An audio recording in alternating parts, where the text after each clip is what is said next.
Hola, ¿qué tal?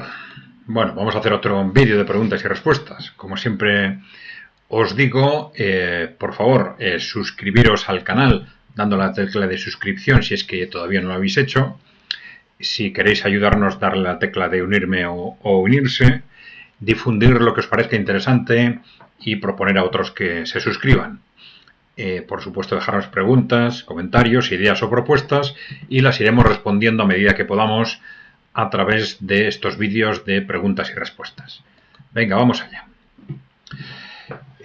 Laborozco nos dice: a los BRICS primero los países fuertes de Latinoamérica, los españoles de último, son nuestros enemigos declarados. Bueno, vamos a ver, no voy a entrar porque ahí está el tema de cómo son las relaciones entre Latinoamérica y España, relaciones incluso, vamos a decir, culturales, porque esto tiene también relación con algunos que escriben haciendo referencia justo a lo contrario, al interés de promover una comunidad hispanoamericana cara al futuro, incluso como alternativa, me da la sensación de interpretarlo así, como alternativa a la vinculación europea de España, ¿no?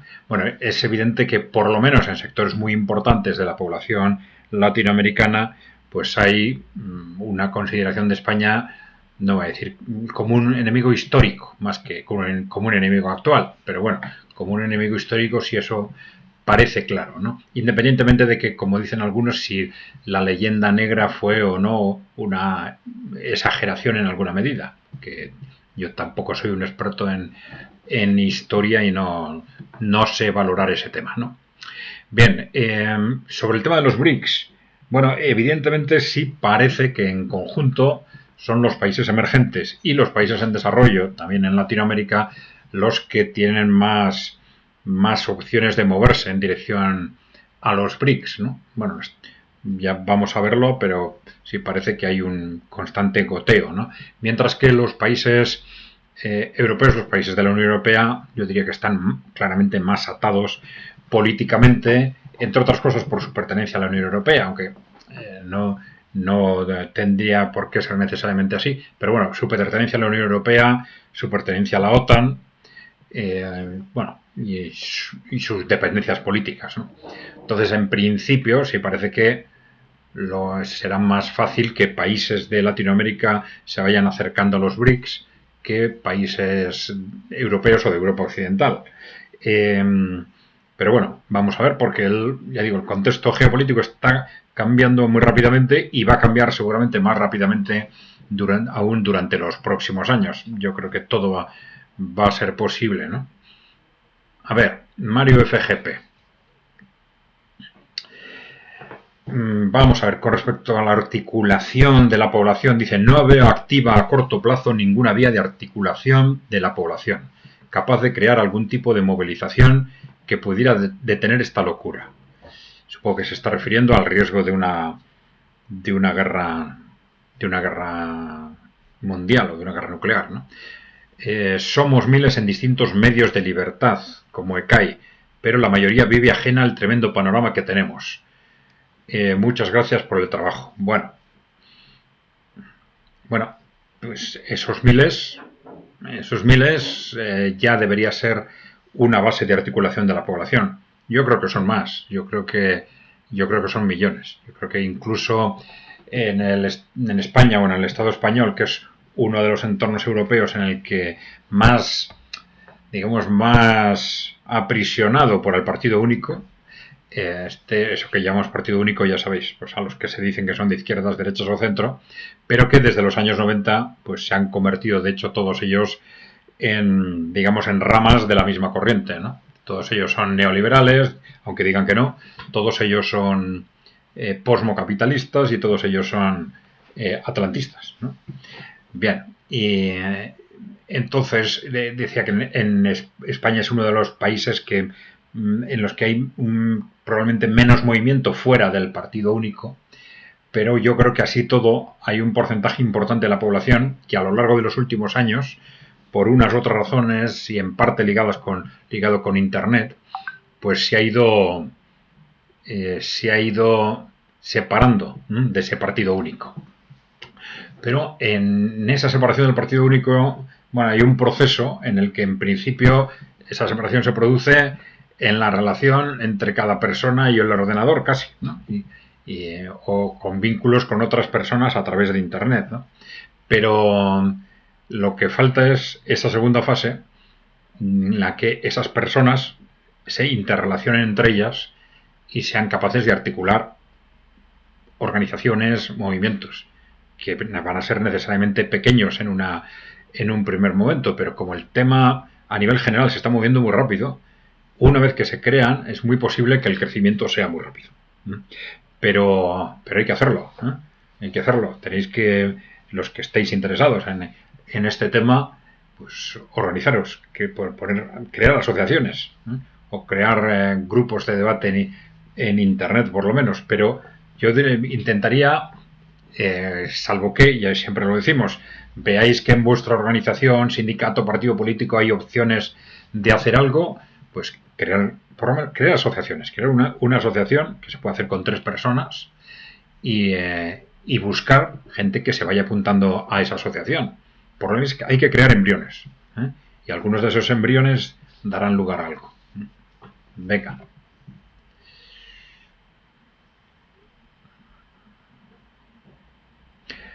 Caminari dice, ¿será posible incrementar microsistemas económicos en comunidades como métodos de presión ante el Estado? Ya, vamos a ver, este tema de los sistemas económicos micro, como dices tú, o de autoayuda de carácter comunal o comunitario, vamos a ver, yo creo que son importantes primero en sus resultados directos, porque sirven para digamos, para que los ciudadanos colaboren entre sí con algún determinado objetivo o se presten ayuda, etc. Y por otro lado también porque pueden servir de referencia, para que ahí se vea que determinadas actividades se pueden gestionar, pues eso, a través de la cooperación, etc., ¿no? Y eso es importante en sí mismo. Pero otra cosa es cambiar la realidad del conjunto, pues, de un territorio, de una región, de un país, ¿no? Yo creo que eso requiere acción política, ¿no? Entonces, yo creo que lo uno no descarta lo otro, pero la acción política, que no tiene por qué ser a través de elecciones, ¿no? Pues la acción política de creación de movimientos de masas o de otro tipo, pero acción política es imprescindible para cambiar las cosas. Aquí da algunos ejemplos, dice Caminari, moneda propia, sistema monetario digital fuera del tracking de impuestos, etc. Bueno, hay muchísimas actividades que a nivel local o micro pueden desarrollarse en base a colaboración entre personas, etc., ¿no? Yo creo que tienen un factor importante en sí mismo, pero la acción política también es imprescindible. No, ya digo, no necesariamente con el nombre de partidos políticos, no necesariamente yendo a elecciones, ¿no? Hay un concepto que se llama movimiento de masas, que puede ser una asociación que se dedica a crear opinión, difundir opinión, etcétera, ¿no? Y algunas hacen un trabajo muy importante que puede ser también previo a que ellos o otros, luego, si hace falta, vayan a las elecciones, ¿no?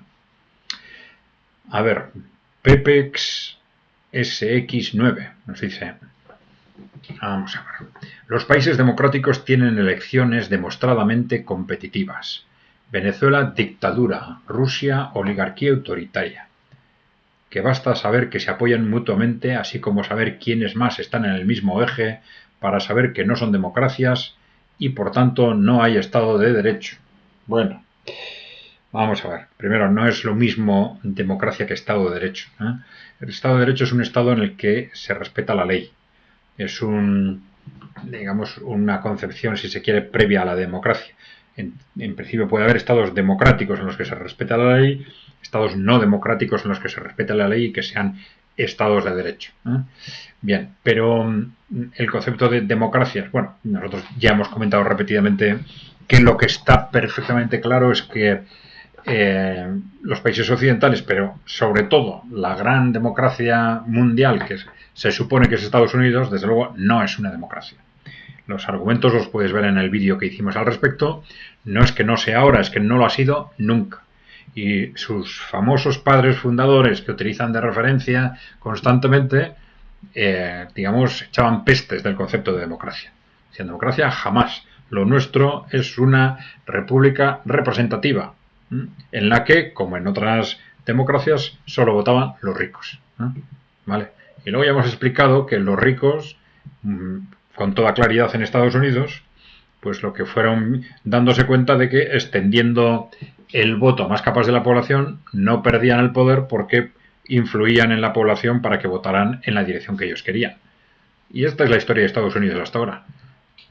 Los ricos, los grandes inversores, primero los terratenientes, luego las corporaciones empresariales, etcétera, pues controlan el país, sin ninguna duda. Controlan el país, controlan los gobiernos, controlan los medios de comunicación, controlan la industria cultural, controlan el sector financiero, controlan las elecciones, controlan los candidatos, controlan las agencias gubernamentales, controlan todo.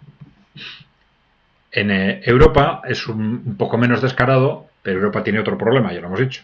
Tiene esa dependencia de las corporaciones por un lado y por otro lado tiene la dependencia con respecto a Estados Unidos. Bien. Manuel García Urbano. Me pregunto por qué los pueblos de la península ibérica no se unen. Es mi opinión, tenemos que tratar con Madrid de por medio, es ilógico. Un federalismo que represente al pueblo. Gracias por su atención. Viva Andalucía libre. Salud y alegría. Ya, entiendo que quieres decir que los pueblos de la península ibérica deberían relacionarse entre ellos sin necesidad de actuar de forma intermediaria a través de Madrid. Bueno, vamos a ver. Hombre, no hay que descartar que en la medida en que haya cosas que quieran hacer determinados territorios, pues que se organicen y se interrelacionen entre ellos para hacerlas, ¿no? Sin saber exactamente a qué te estás refiriendo, ¿no?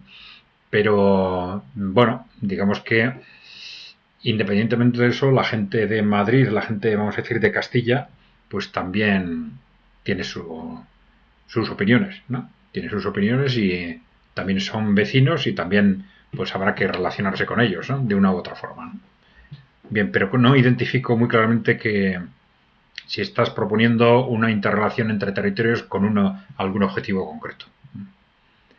A ver, Carver Bernalte. No sé identificar a qué se refiere este comentario. Dice, porque los políticos se encargan de señalar a unos y a otros como enemigos. Pero no identifico a qué te refieres.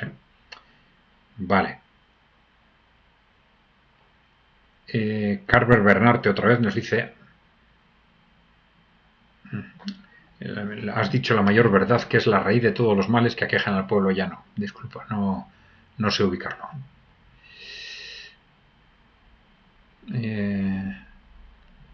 Tobarichi. Cuidado que a mí me acusan de nacionalista español por decir algo parecido. Tampoco tengo ubicado esto. A ver si me acuerdo de hacer, como nos acordamos, de incluir la referencia al vídeo en el que se está haciendo el comentario, sobre todo cuando el texto sea dudoso. Vamos a ver.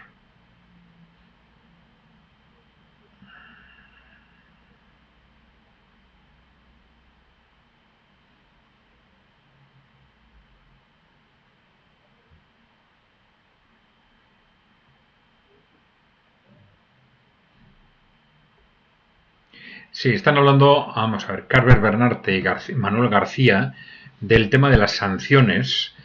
Vamos a ver, sancionar es impedir que se comercien ciertos productos y países de la OTAN y países afines a Estados Unidos. Carver Bernarte cita hidrocarburos, fertilizantes, uranio. Y Manuel García dice uranio no, porque eso lo necesitaba Estados Unidos. Lo que no comprendo es cómo se lo ha vendido Rusia. Bueno, en Rusia ha seguido, después de las sanciones, vendiendo petróleo, etcétera, de forma directa, indirecta, gas también, ¿no? En la medida en que los países europeos lo han aceptado, ¿no? Bueno, vamos a ver. Supongo que hay un criterio también práctico, ¿no? De que tampoco le interesaba a Rusia sin necesidad profundizar en esa ruptura y que en la parte en que se mantiene ese comercio, pues también aligera los costes para Rusia de esas sanciones o de ese bloqueo, ¿no? Bueno, supongo que es un criterio estrictamente práctico, ¿no? Es decir, ¿por qué te voy a devolver una sanción si a mí no me beneficia hacerlo? Pues no lo sé. Puede ser que sea simplemente esto, ¿no? A ver, user IG. El oro se vuelve a disparar a $2.600 la onza. Bueno, el oro, pues sí, está creciendo muy fuerte. Bueno, aquí hay dos factores, ¿no? El oro siempre ha sido, digamos, un contrapeso de estabilización en situaciones de crisis, pero en las últimas décadas sobre todo, se mira cada vez más al oro, como también en cierta forma a las criptomonedas, como una posible alternativa frente al alto riesgo que se supone que tienen las monedas de confianza, como son el euro o el dólar, como consecuencia del abuso en la impresión de dinero por parte de los bancos centrales, ¿no? Es decir, se confía en estas monedas en que va a haber una relación entre el número de euros que se emiten o el número de dólares y el valor de la economía, pero se confía. No hay una restricción legal para que los bancos centrales no emitan lo que quieran. Y de hecho han estado abusando constantemente en las últimas décadas, ¿no? De esa capacidad de emisión. Entonces eso ha creado esa desconfianza estructural de que esto en cualquier momento falla, y ese es un factor que ha apalancado en cierta forma esta búsqueda del oro. Y otro factor ha sido también la prevista sustitución o reforma o ruptura del sistema monetario internacional y la apuesta de los países emergentes por un nuevo modelo monetario en el que se habla con insistencia de que va a tener un cierto apoyo en el oro, en oro y otros valores materiales, ¿no? y otro tipo de materias primas o algo por el estilo, ¿no? Y esto puede explicar por qué estos países están acumulando oro de forma tan acelerada, ¿no? Bien, pero estos movimientos de los bancos centrales en general, también de bancos centrales europeos, occidentales, pues estos movimientos de los bancos centrales pueden explicar en buena parte esta subida del oro tan rápida.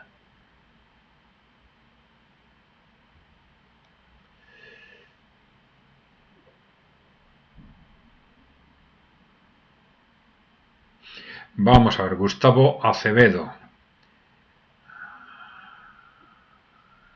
Es un comentario casi filosófico, diría yo.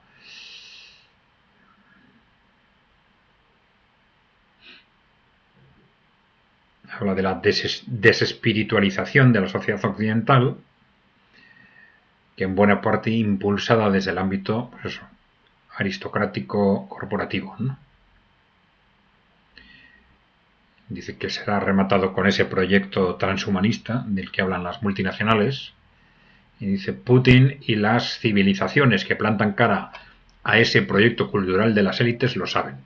Quienes no parecen saberlo somos nosotros.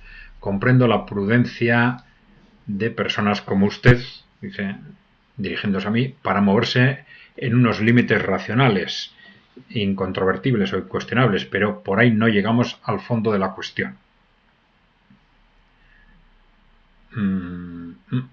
Bueno, vamos a ver, ¿en qué medida dentro de esas estrategias de los intereses corporativos hay factores, como tú dices, bueno, filosóficos, espirituales?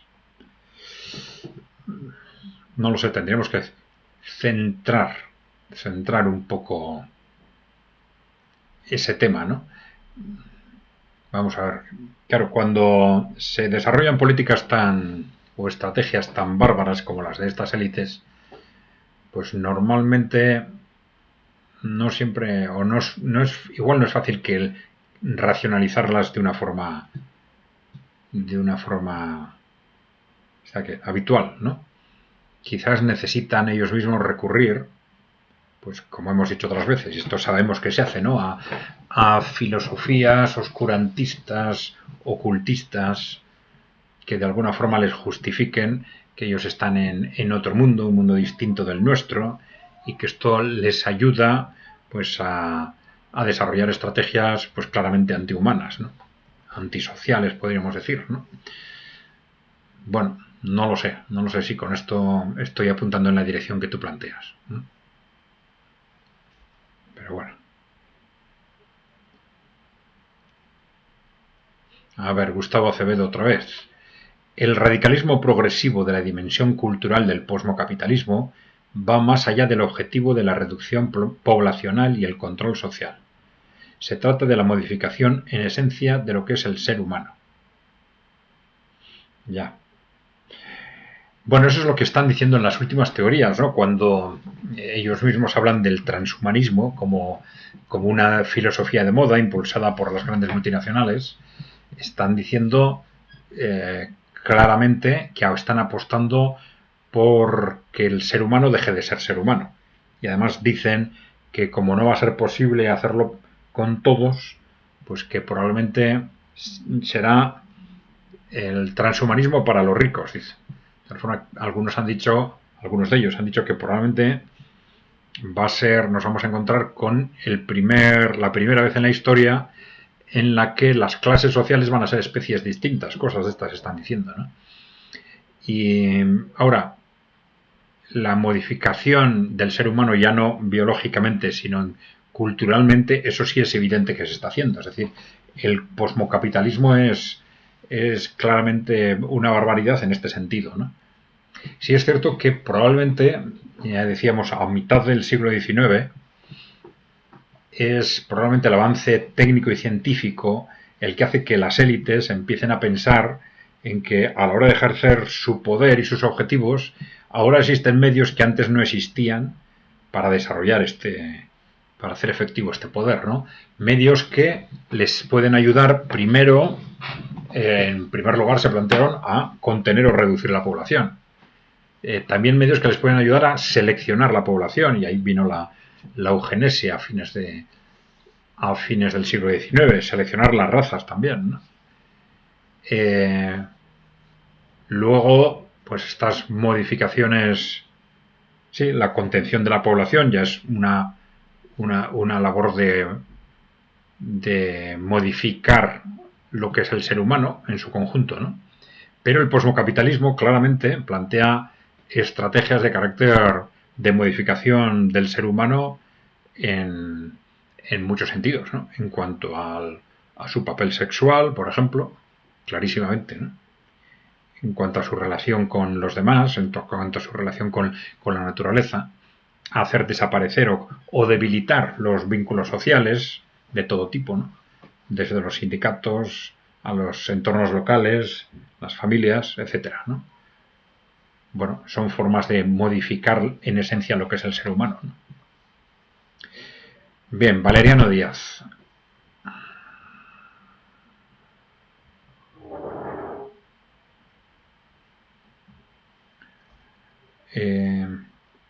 Vamos a ver.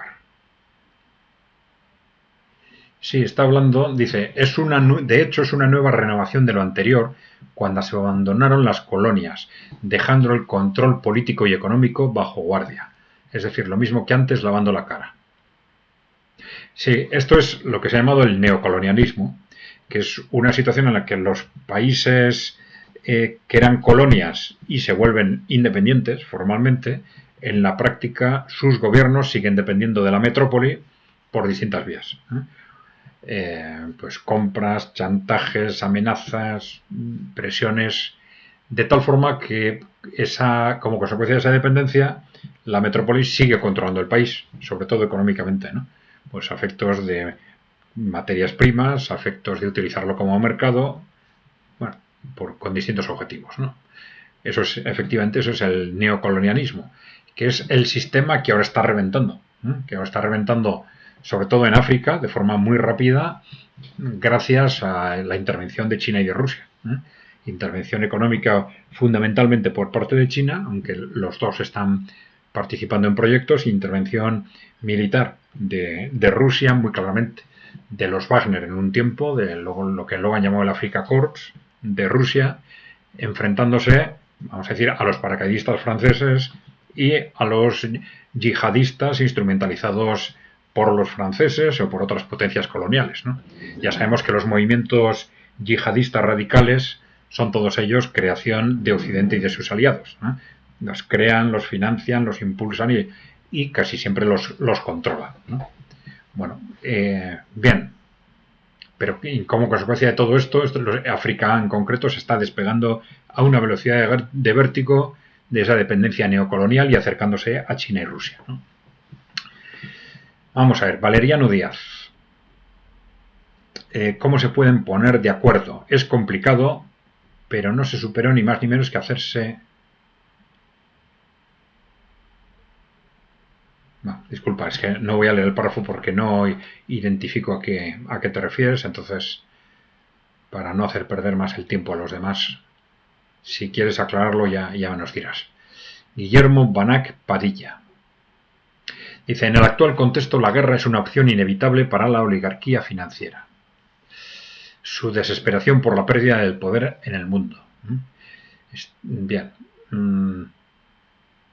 La premisa irrefutable para el análisis de la guerra en el suelo ucraniano y ruso es que es una guerra de Occidente contra Rusia, con el peón de turno Ucrania, con una estrategia de debilitar a Rusia hasta el último ucraniano.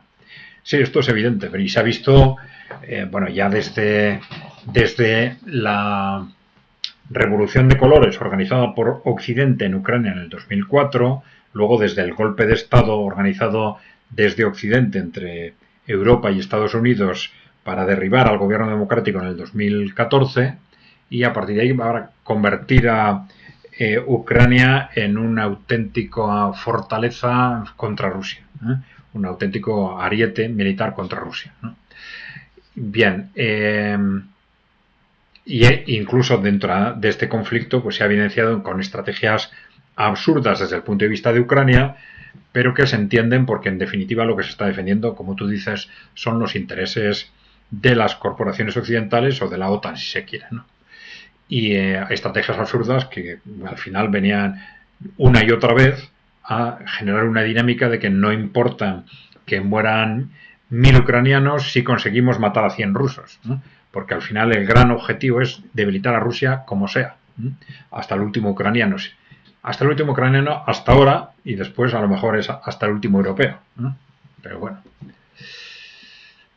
Bien. Guerra imperialista encabezada por los Estados Unidos, Reino Unido, Francia y Alemania, perros falderos, a los cuales se suman... Se debe entender el conflicto armado desde el 2014, que es en la fecha del Maidán, de esta revolución organizada por Occidente, este golpe de Estado para quitar del poder a un gobierno democrático.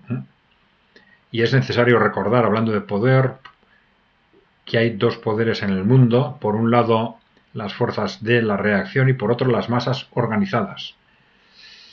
No nos queda otra opción que apelar al poder de las masas. Bueno, claro, de eso hemos hablado recientemente varias veces, efectivamente.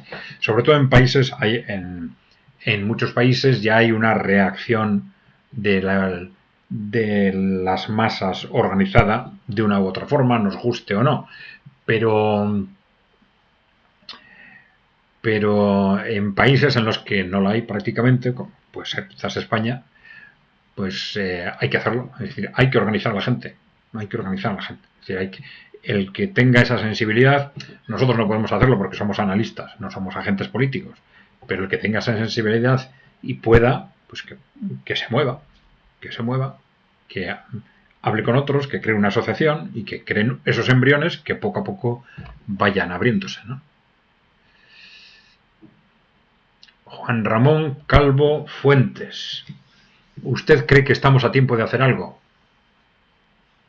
Quedan 2 meses como mucho y el personal está más perdido que el barco del arroz. Bueno, pues sí, porque claro, nunca se sabe, ¿eh? Bueno, 2 meses, vamos a decir, cara para las elecciones norteamericanas, pero son 4 meses hasta que el nuevo presidente tome posesión.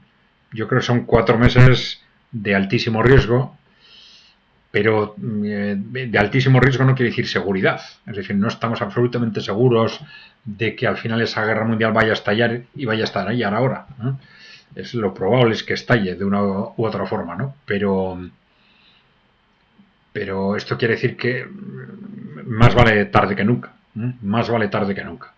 Entonces, intentarlo, el que pueda, por favor que lo intente, que o él solo cree una asociación, que en primer momento no hace falta registrarlo, que coja un borrador de estatutos de internet, busque borrador de estatutos de asociación, coja, utilice y que vaya incorporando a 2 o 3 personas que acuerden el texto de los estatutos y se vaya ampliando progresivamente, ¿no? No es complicado, pero alguien tiene que hacerlo, alguien tiene que dar el primer paso, ¿no? Si se crean más de una o más de 10, pues mejor. Cuantos más mejor, pues alguna saldrá adelante y se volverá grande, ¿no? Josefina Lorenzo, basta de guerra genocida provocada por los anglosionistas, ninguna muerte más. Bueno, anglosionistas, bien, sí, con mucha frecuencia se referencia a este concepto, ¿no?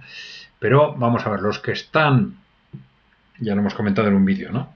Esa cúpula corporativa, esos intereses corporativos que controlan Occidente, que controlan Europa y Estados Unidos y sus aliados, es una, digamos, seguramente tiene una configuración compleja, ¿no? Entonces, sí, pues evidentemente tienen un gran peso en Estados Unidos, en Gran Bretaña. El sionismo probablemente es uno de sus ámbitos, pero la sensación es que hay más, que es un tema relativamente plural, ¿no? Dentro de que son en conjunto o grandes inversores o inversores de origen aristocrático, ¿eh? Aristocrático.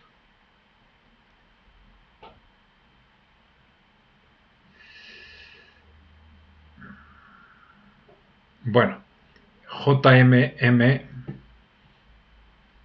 bueno, ya llevamos pasada la media hora. Vamos a dejarlo aquí, si os parece.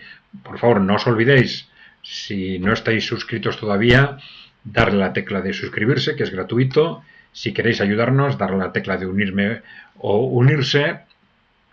Difundir, por favor, la información que os parezca interesante, proponer a otros que se suscriban y dejarnos preguntas, comentarios, ideas o propuestas en el canal, en los vídeos, y intentaremos, en la medida en que podamos, comentarlas o responderlas a través de estos vídeos de preguntas y respuestas. Vale, gracias por seguirnos. Hasta la próxima.